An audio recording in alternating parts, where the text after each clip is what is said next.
up, everybody? Welcome to Everything But the Podcast. I'm your host, Tony Source Rex, and if you're watching this on YouTube, you can see that this is the very first solo video episode. I've never done this before, but it should be interesting. There probably won't be any parody ads for this version. You might have to listen to an audio-only version to get the parody ads, because I usually add them in later. But this should be fun. It's probably going to be a relatively short episode. I'm not exactly sure how long it's going to last. But today I'll be covering my top 5 Iron Maiden albums. Keep in mind, these are all in my personal opinion. There's nobody else's. They're not like a professional opinion. It's just my top 5. It's the albums that I enjoy the most. And there will be some honorable mentions at the end because I do actually thoroughly enjoy every Iron Maiden album. I'm a huge Iron Maiden fan. I kind of grew up listening to them. My dad played them a lot when I was younger, and it kind of got me into the group that way. And it's cool to see that they're still around now, still making music, still touring. After all these years, it's really cool. But without further ado, let's get into it. I want to go ahead and tell you that my first album, which would actually, I'm going to go in order. It's going to be from 5, 4, 3, 2, 1, like that. Usually I wouldn't want to do them in particular order, but I think I did actually seem to be able to organize them into a top 5, which was actually really hard because the number 4 and number 3 positions, it was tough deciding which ones I wanted there, and then the number 2 and number 1. I had a lot of time deciding which one of those I actually wanted to be number 1 as well. But in the end, it's all in good fun. I think it's just something a little different, and I needed a topic for a solo episode, which I want to apologize as well for being 2 weeks late. As you guys know, I was sick for the past few weeks, but now I've got this new little audio and office kind of setup here that you can see that my wife made for me. It's kind of in like a small walk-in closet we have in our room, but hey, it works. It's a cool little studio. It's a neat little setup. I kind of enjoy it. I'm kind of closed off when I do it, so it should help with audio issues, and it's a lot of fun. But yeah, let's get into it. The first image that I want to bring up, or the first album that I want to bring up, would actually be Iron Maiden's second album. This is a Paul Di'Anno album. I should also mention that I wanted to include at least one album from each era, as I call it, and by eras I would mean the Paul Di'Anno era, which would be the first 2 albums, the Bruce Dickinson era, which would also include everything that Bruce Dickinson has done from the band from before he left briefly to when he came back. I consider that all the same era. And then the Blaze Bayley era, I also consider a separate era. So those are the 3 eras, and I wanted to include at least one album from each era. But of the 2 albums that Paul Di'Anno did, I really enjoyed their first self-titled album, Iron Maiden, as well. But Killers, I think, is a little bit heavier.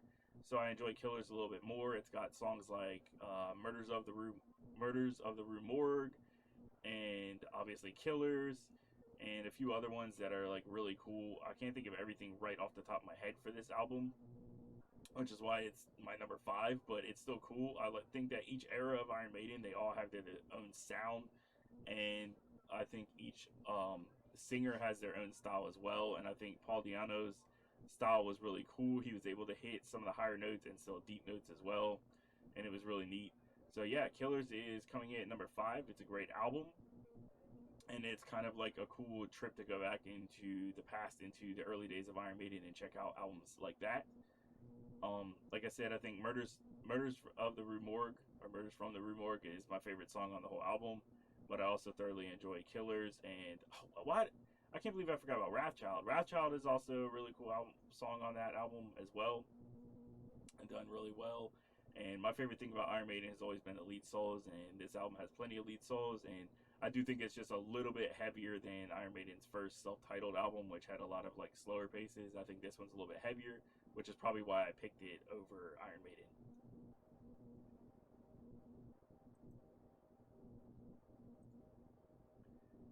Coming in at number 4, we are going to go with Blaze Bayley era, which would be Virtual 11, or Virtual XI as I used to call it when I was a teenager. But this was a really cool album. It's I like the album cover as well. It's like super like futuristic, as you can see like right in here. You can't see the cursor, which I'm pointing at the screen, but right here on the left side, or my left shoulder, where it kind of looks like a virtual reality kind of headset for the 80s. I always thought the album cover was really cool, and there's a lot of songs on this album that I really enjoy. I love The Klansman. That's probably one of my favorite songs from this whole album. There's also When Lightning Strikes Twice, Future Real, Angel and the Gambler, as you can see, when it comes to Blaze Bayley, I really enjoy Blaze Bayley's singing style on his two albums that he did with Iron Maiden. I like the deeper voice. It kind of contrasts what they did with Bruce Dickinson, which was a lot of the higher pitches. But I think Blaze Bayley did an excellent job, and he was able to carry it nicely. And I just really enjoyed his style of singing. So yeah, Angel and the Gambler is a really cool song. Future Real is really cool. Future Real is one heck of a way to start the album because it starts off heavy and fast paced, and it just starts off the whole album with a bang.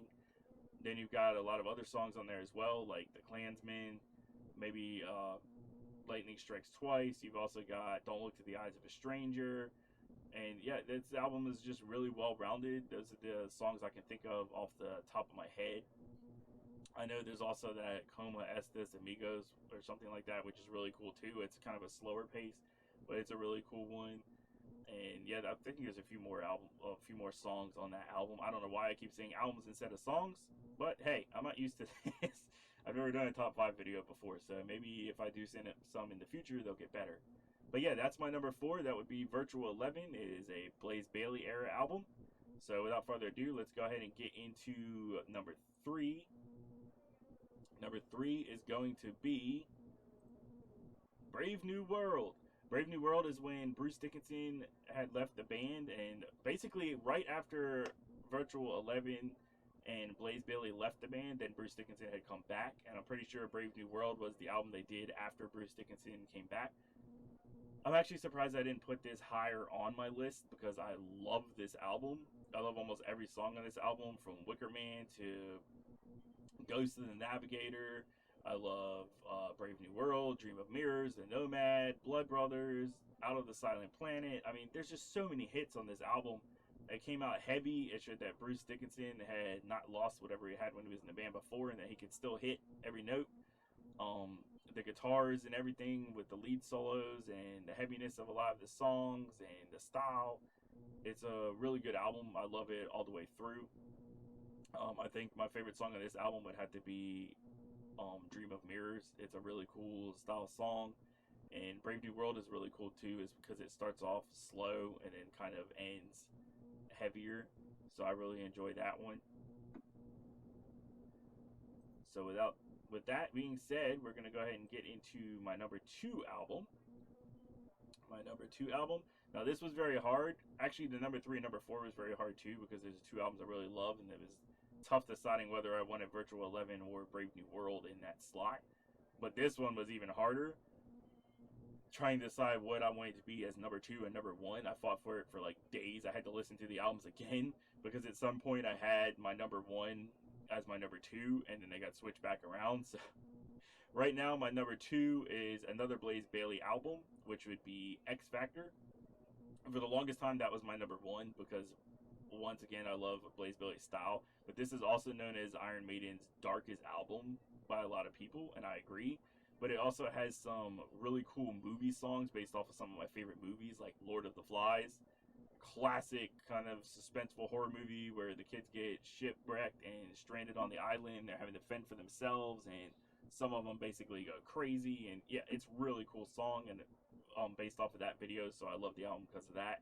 I also love Man on the Edge, which is based off the movie Falling Down with Michael Douglas and Robert Duvall. Another classic movie I used to love, where he starts out on the freeway and then he just kind of, his mental ability just kind of like deteriorates. Like he just kind of gets really angry, and then a lot of crazy, chaotic stuff happens. It's a really cool movie. I always loved that movie, so of course I'm gonna love that song. There's other hits on there as well, like Sign of the Cross, which is the first song. That's a really cool one. This album, instead of being like heavier, it has a lot of like slower paced songs, like Fortunes of War and stuff like that. And I think there's one about the darkness or something that's based off another movie, but they're more like war/Vietnam style songs. And there's a lot of slower paced songs, which a lot of people think it's funny that I prefer that album, because I usually prefer heavy when it comes to music. But for something like this album, I think I prefer it more because of the meaning behind a lot of the lyrics and the songs. And my favorite song on the whole album, of course, is Look for the Truth. I think that's a really cool album song for the album. I think it's really cool how Blaze Bayley does the vocals on that song. The lyrics are really good. There's a cool meaning behind it. And yeah, I think that's my favorite song of the whole album. So I really thoroughly enjoy X Factor. It was my number one for a long time, but I decided to change it at the last minute because there's one album that is probably my absolute all-time favorite Iron Maiden album. And I thought it was X Factor, but I forgot how good this other album was that I thoroughly enjoyed, which is what we're going to get into right now. That album is, drum roll please, that album is Power Slave. Power Slave is definitely by far my favorite Iron Maiden album of all time.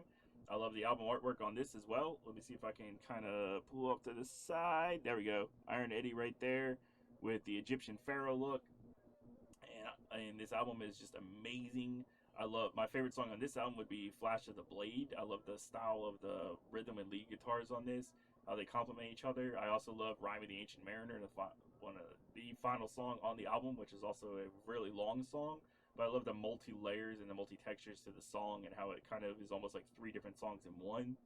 Of course, this album is also known for Aces High and 2 Minutes to Midnight, which are two of Iron Maiden's like very popular hit songs. So they're on this album as well. So of course that's kind of a cool thing. But it's funny that those aren't actually my favorite songs.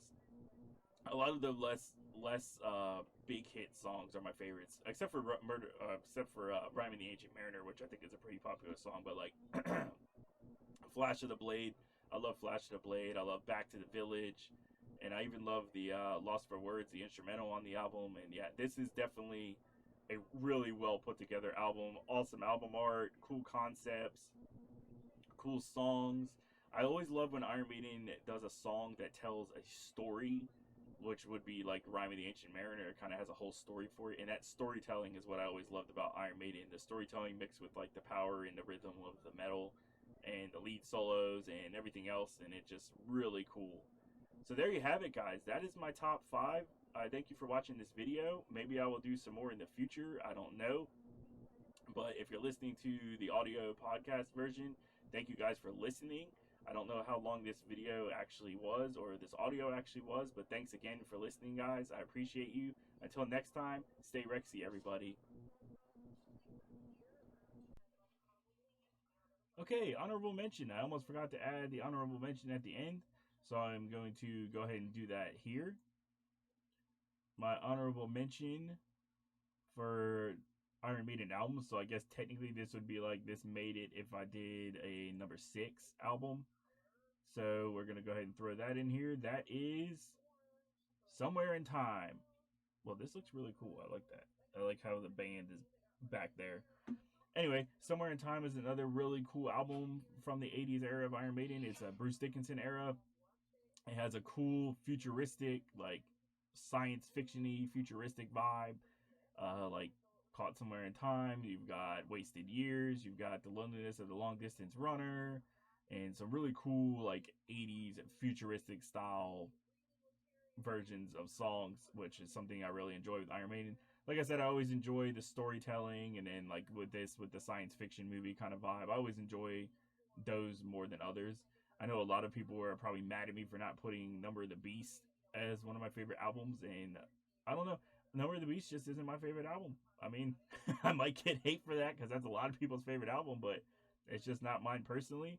There's not a lot of songs on that album that I thoroughly enjoy. That's probably the only Iron Maiden album that I don't like thoroughly all the way through. Now, I do like some songs on there. I do like The Prisoner, and I do like Invaders, and I do like Run to the Hills. But compared to other albums, it's not an album where I like every single song. And Number of the Beast isn't really my favorite song. It's a good song. It's just not my favorite out of all of them. So yeah, Somewhere in Time would be a big it would have come in at number 6 if I had done like a top 6, and at number 7 would have probably been like Fear of the Dark, because that was one that I used to listen to a lot growing up. And then you still got Peace of Mind, Seventh Son of a Seventh Son. Basically every other Iron Maiden album is my honorable mention. I'm not gonna throw up pictures for all of them because that would probably take like a little while longer. But yeah, I love every Iron Maiden album, even the new stuff. The Book of Souls is really well done, and it was really cool. So yeah, thanks again, guys, for watching. Until next time, stay Rexy. And I apologize for forgetting to add this in earlier, but it's in now. So thanks again. Stay Rexy. Until next time, we will see you in the next video.